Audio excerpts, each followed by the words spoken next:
Guillaume Fard, quelles informations on a autour de ce qui est en train de se passer? Visiblement, ça n'est pas terminé, la sécurisation est encore en cours. Non, des informations encore assez parcellaires. Celles qui sont consolidées, vous les avez rappelées à l'instant, Benjamin. Il est question d'une attaque du commissariat de la Courneuve par plusieurs dizaines de jeunes armés, notamment de mortiers d'artifice, dans un contexte où il y avait eu un incident qui peut être l'incident déclencheur.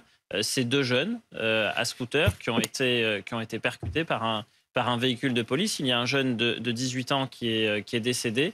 Le scooter avait, lors de cet événement-là, été pris en chasse par un premier véhicule de police, après action routière, et puis il avait été percuté par un autre véhicule de police, un véhicule de la BAC qui venait en contresens, qui a voulu éviter un taxi, Oui. et qui les a percutés de plein fouet. Il y a un jeune de 18 ans qui est mort. On sait à quel point la mort de jeunes personnes dans un contexte de contrôle routier, dans un contexte de refus d'obtempérer, peut être quelque chose d'éruptif.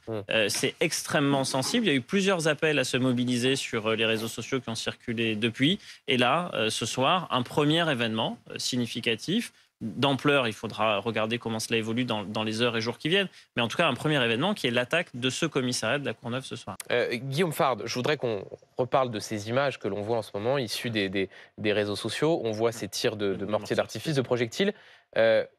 C'est quand même, on est voilà, sur un commissariat, c'est des images extrêmement impressionnantes. Est-ce que vous pouvez nous décrire ce que l'on voit et essayer d'expliquer la situation et on voit bien à quel point les choses dégénèrent. Ce que l'on voit, c'est que c'est le commissariat de la Courneuve qui est ciblé particulièrement dans cette commune où il y a eu ce jeune de 18 ans qui est mort à scooter percuté par un véhicule de police. Et ce commissariat est ciblé par des tirs de mortier d'artifice, qui est le mode opératoire privilégié quand des jeunes gens dans cette commune ou d'autres communes limitrophes veulent protester contre la police. Et comme il y a eu des rumeurs, des appels à manifester, des appels aussi à se venger après la mort de ce garçon de 18 ans, il y a un lien qui est assez évident entre cette affaire et l'attaque de ce commissariat, puisqu'il y avait des appels qui ont circulé en boucle sur beaucoup de réseaux sociaux qui demandaient à ce que des jeunes soit vengent, soit se mobilisent, soit manifestent,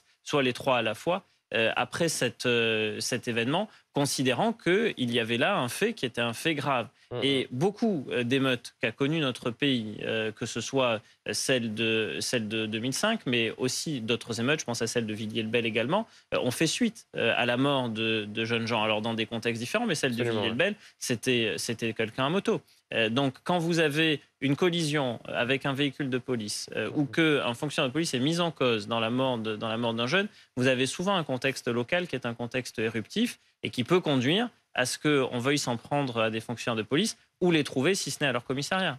Soit vous avez des guet-apens, soit vous allez les chercher directement. Là, ça demandait quand même un peu de préparation, d'où le fait que vous ne l'ayez pas eu le jour même, parce qu'il fallait réunir suffisamment de personnes et réunir suffisamment de mortiers d'artifice. C'est un peu le nerf de la guerre dans ce type d'événement. Et donc, il faut quand même parvenir à avoir quelques stocks. Guillaume Fard, vous évoquiez il y a un instant le nerf de la guerre. Faisons un point, si vous le voulez bien, sur les projectiles. Oui. Tir de mortier d'artifice. Qu'est-ce que ça veut dire concrètement? Le mortier d'artifice, c'est une sorte de fusée que vous pouvez détenir si vous êtes un professionnel de la pyrotechnie, que vous ne pouvez pas détenir si vous êtes un particulier. La législation a d'ailleurs été durcie, hein, la loi, notamment la loi sécurité globale. Jamais d'excuses ou de circonstances atténuantes au fait de s'en prendre à nos forces de l'ordre. La seule réponse, la fermeté totale. Ça veut donc dire que là, on va assister à une politisation. Ça va être dans le débat politique. C'est vous l'expert politique, Benjamin, de nous deux. Mais en tout cas, ce qui est certain, c'est que ce que peut redouter le ministère de l'Intérieur, c'est que la séquence ne s'étire. Quand ce type d'événement survient, il faut très rapidement essayer de couper court, parce que sinon vous vous retrouvez dans une situation, alors on n'est pas dans ces proportions-là ce soir, comme celle que l'on a vécue à la fin du mois de juin de l'année dernière, où vous pouvez avoir l'ensemble du pays qui s'embrase. Alors pour ça, il faut quand même un certain nombre d'ingrédients encore dans le cocktail, mais pour l'heure, on les a pas tout à fait. Mais ce qui est toujours délicat, c'est quand il y a contagion, s'il y a une extension à d'autres villes, à d'autres cités.